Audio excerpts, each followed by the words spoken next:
ওয়ালাইকুম আপুরা।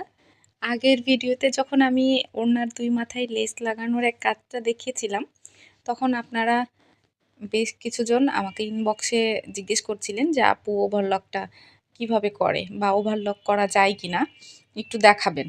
তাই ভাবলাম আজকে ওভারলক করার অংশটাও আপনাদেরকে একটু ক্লোজ করে দেখাই। আমি কিন্তু প্রফেশনালভাবে সেলাই জানি না। নিজের কাজ করতে করতেই আস্তে আস্তে শিখছি।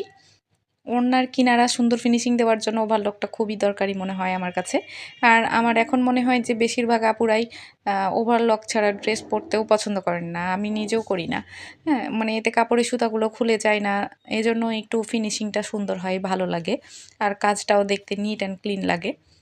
আমি যেভাবে করি সেই সিম্পল প্রসেসটা এই ভিডিওতে আমি দেখানোর চেষ্টা করছি।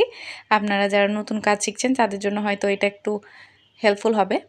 ভালো লাগলে অবশ্যই জানাবেন। আর সামনে আরও এমন ছোট ছোট কাজ শেয়ার করব ইনশাআল্লাহ। আর এটার মধ্যে আরও প্রায় ৮-১২ রকমের কাজ করা যায় এটার মধ্যে। তো ওই কাজগুলো আপনারা যদি দেখতে চান তাহলে আমি সেটার ভিডিও পরবর্তীতে দেওয়ার চেষ্টা করব।